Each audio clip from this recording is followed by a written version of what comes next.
नमस्कार दोस्तों, स्वागत है आप सभी का हमारे इस न्यू वीडियो में। आज की वीडियो में मैं बात करूंगा द ग्रेट हिमालय के बारे में। तो चलिए शुरू करते हैं। यदि देवात्मा हिमालय ने और कुछ भी न किया होता, केवल वह भगवती गंगा और माहेश्वरी उमा का ही जनक होता, तो भी भारतीय जनता युगों तक इसके चरणों पर अपनी अपार श्रद्धा के पुष्प अर्पित करना नहीं भूलती।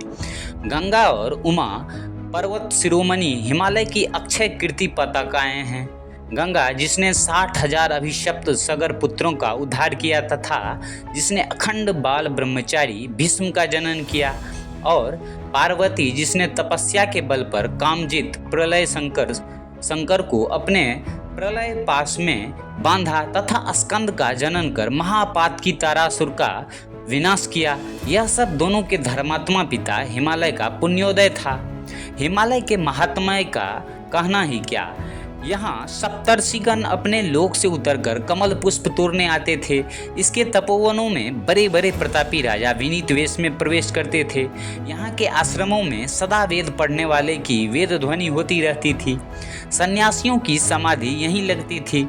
तपस्वियों की तपस्या यहीं चलती थी। यहाँ किन्नरियों त्रिपुर विजय के गीत गाती थी।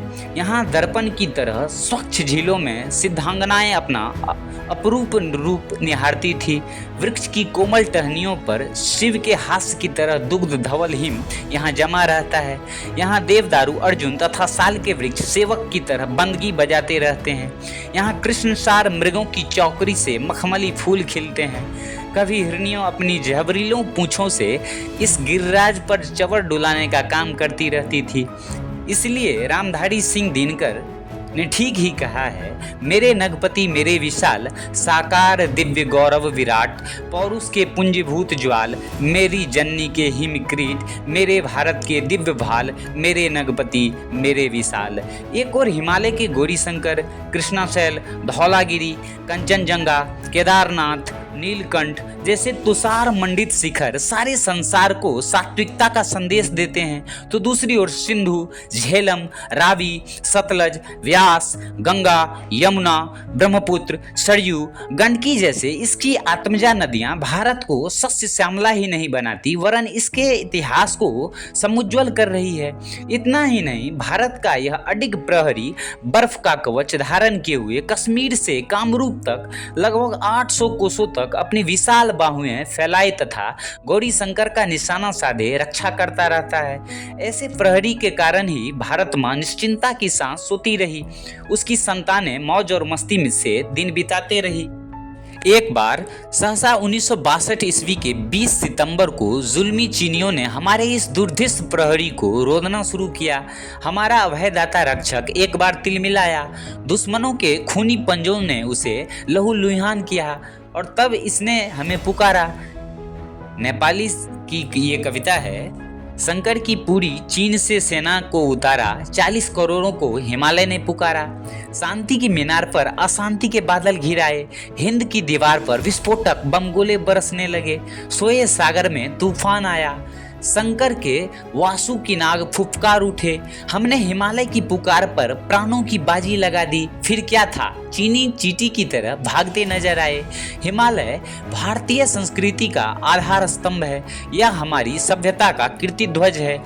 यह हमारे राष्ट्र का प्राण स्रोत है। भारत का संपूर्ण गौरवशाली अतीत इसकी गोद में व्यतीत हुआ है। इसका वर्तमान इसकी प्रेरणा से करवटें ले रहा है।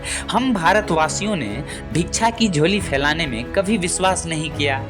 व्यवस्था में भी ऐसा नहीं करने को हिमालय हमें रोक रहा है। ओ हिमालय, आप बड़े ही वयोवृद्ध, संरक्षक, धीर एवं उदार हैं।